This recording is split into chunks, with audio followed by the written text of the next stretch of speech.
In the year 2000, Enron was the seventh largest company in America. It was bigger than Google is today relative to the economy. It wasn't just a company, it was a religion.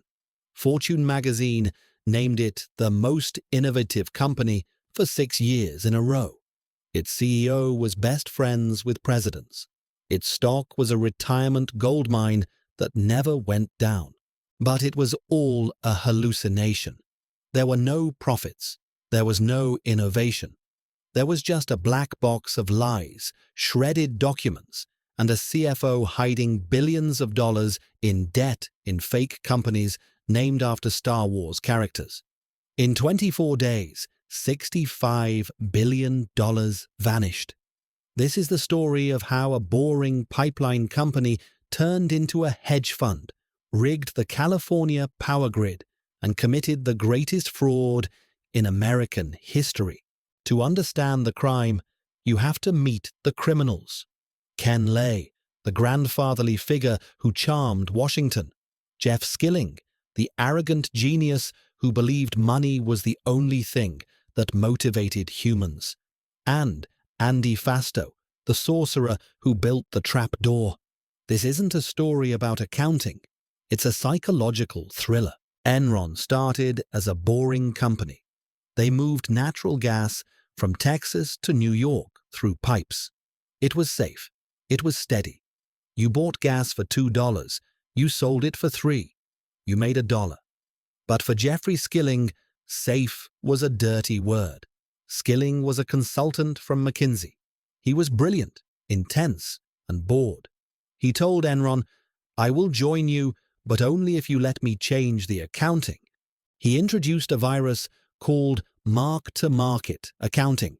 This is the smoking gun.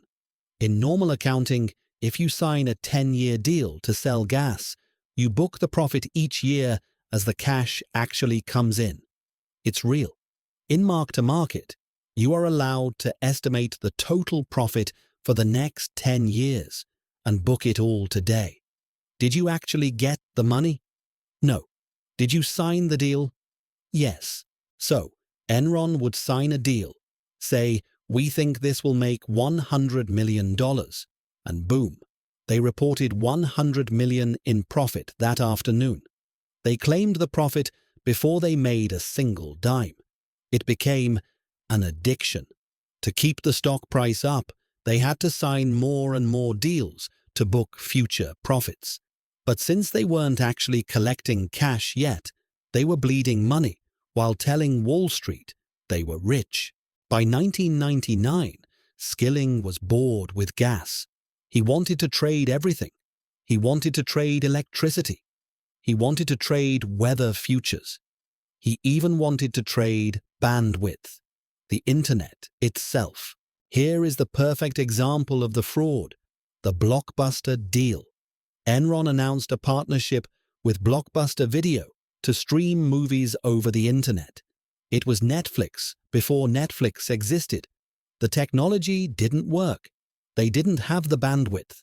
The deal collapsed within months. But thanks to mark-to-market accounting, it didn't matter that the deal failed. On the day they announced the partnership, Enron estimated they would have made money. So they booked $53 million in profit. Real cash received, 0. Reported profit, $53 million. They were monetizing their own imagination. Inside the building, Skilling created a culture based on fear and greed. He called it the Performance Review Committee. The employees called it Rank and Yank. Every 6 months, employees were graded on a curve. The top 15% got massive bonuses, Ferraris, houses, millions. The bottom 15%, they were fired, immediately, escorted out of the building. It turned the company into a shark tank. Employees weren't competing against competitors, they were competing against each other. If you help the guy next to you, he might get ranked higher than you, and you might get fired. So they sabotaged each other. They hid data. They stole trades. It was a toxic engine designed to strip away morality. But you can only fake profits for so long before you run out of cash to pay the bills.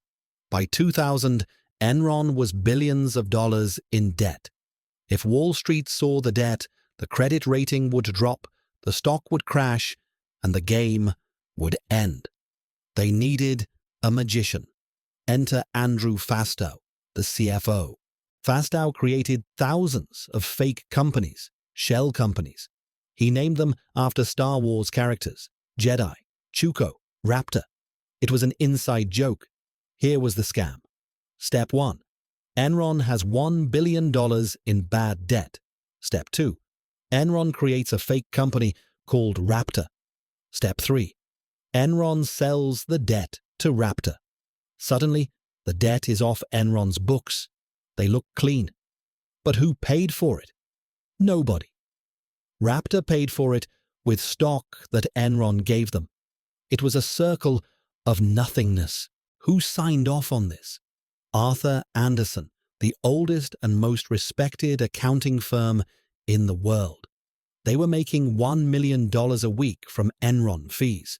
They didn't just look the other way. They helped build the trap door. They sold their soul for the consulting fees.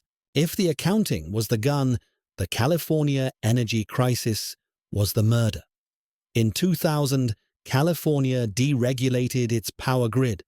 Enron traders realized they could manipulate the market. They treated the electricity supply of 30 million people like a casino game. They created strategies with names like Death Star and Fat Boy. They would intentionally clog the power lines to create artificial shortages. Listen to the actual tapes recorded by the FBI. Trader: yeah, we want you to find a little loop in the system and overschedule, so we get paid for not sending power. Plant operator: so you want us to shut down? Trader: burn, baby, burn. They intentionally shut down power plants. Prices spiked from $30 to $1,000. Enron made billions. Meanwhile, grandmas were stuck in elevators. Hospitals were running on backup generators. Traffic lights failed, causing accidents. They weren't just fraudsters. They were predators. And while California burned, the Enron traders laughed. August 2001. The music stopped. Jeff Skilling suddenly resigned as CEO after only 6 months. He said it was for personal reasons. Wall Street got suspicious. Why would the captain jump off the Titanic if it was unsinkable? Inside the building, an executive named Sharon Watkins realized the math didn't add up. She wrote a secret memo to the founder, Ken Lay. She wrote, "I am incredibly nervous that we will implode in a wave of accounting scandals." Ken Lay read the memo. He ignored it. In fact, he went on TV and told employees that the stock was cheap and they should buy more. He was selling his own shares while telling his employees to buy. October 2001. The SEC started asking questions. Panic set in. Across the street at Arthur Andersen, the auditors knew they were caught. They ordered an expedited document retention policy. That is corporate speak for destroy the evidence. They brought in industrial shredders. They hired extra staff. For days, they shredded 30,000 pounds of documents and emails. But you can't shred the truth. On October 16th, Enron announced a $600 million loss. They admitted that $1.2 billion in equity was actually an accounting error. The market went into shock. The stock plummeted. They tried to sell themselves to a rival, Dynagi. But when Dynagi saw the real books, they ran for the hills. The deal collapsed. On December 2nd, 2001, Enron filed for bankruptcy.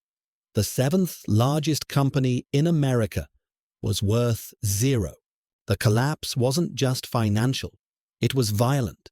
Cliff Baxter was a vice chairman at Enron.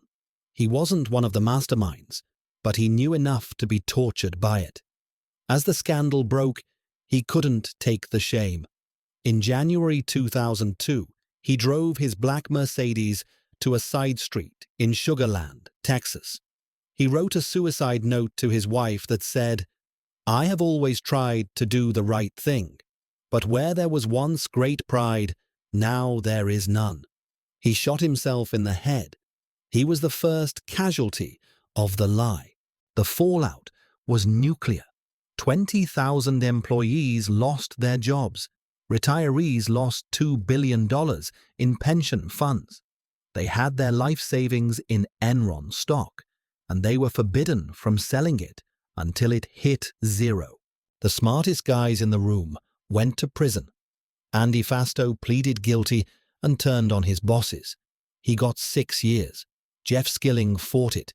He was sentenced to 24 years in federal prison.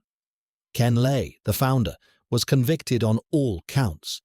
But before he could be sentenced, he died of a massive heart attack while vacationing in Aspen. Because he died before sentencing, his conviction was technically vacated. He died an innocent man in the eyes of the law, but not history.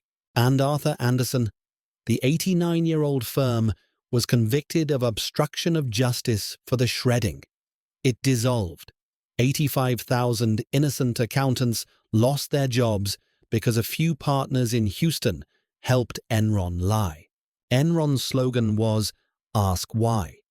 In the end, that was the only question that mattered. Why did nobody stop them? Because everyone was making money. The banks, the lawyers, the accountants, they all got their fees. Enron proved that if the lie is big enough and the check is fat enough, people will believe anything. Are we safe from another Enron? Just look at FTX in 2022. Look at Theranos. The names change, but the greed stays the same. The smartest guys in the room usually end up being the biggest criminals in the cell block. Thanks for watching.